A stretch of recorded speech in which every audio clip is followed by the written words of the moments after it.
বিশিষ্ট সঙ্গীতশিল্পী ঊষা উত্থুপের স্বামী চাকো হৃদরোগে আক্রান্ত হয়ে প্রয়াত হয়েছেন। মূলত যেটা জানা গিয়েছে, আচমকাই হৃদরোগে আক্রান্ত হয়েছেন তিনি। একসঙ্গে বসে যেটা জানা গিয়েছে, ঊষা উত্থুপ এবং চাকো একসঙ্গে বসে চা খাচ্ছিলেন। প্রতিদিনই নাকি তারা পারিবারিক সূত্রে জানা গেছে একই রকম এই একই দিনচর্চা তারা পালন করেন। তারা চা খাওয়ার পর প্রাতরাশ করেন একসঙ্গে, তারপর যে যার কাজে যোগদান করে। আজ ব্যতিক্রম হয়নি এবং চা প্রাতরাশ খাওয়ার পরেই আচমকাই হৃদরোগে আক্রান্ত হয়। সঙ্গে সঙ্গে হাসপাতালে নিয়ে যাওয়া হয় চাকোকে। সেখানেই হাসপাতাল তরফ থেকে জানিয়ে দেওয়া হয় তিনি তিনি অনেক আগেই মৃত্যুর কোলে ঢলে পড়েছেন। মূলত যেটা জানা গিয়েছে, পেশা জীবনে চাকর টি এস্টেটের কর্মী ছিলেন।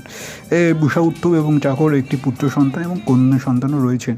আপাতত চাকোকে রাখা হয়েছে হাসপাতাল থেকে নিয়ে এসে পিস ওয়ার্ল্ডে। ইতিমধ্যেই চাকো এবং সঙ্গীতশিল্পী ঊষা উত্থুপের পরিবারের সদস্যদের মৃত্যুর খবর জানানো হয়েছে। দুই পরিবারের অধিকাংশ সদস্য থাকেন মূলত দক্ষিণ ভারতে। মঙ্গলবার সকালেই তারা কলকাতায় পৌঁছাবেন এবং বিকালে এই কলকাতাতেই কেওড়াতলা মহাশ্মশানে শেষকৃত্য সম্পন্ন হবে, এমনটা জানা গিয়েছে।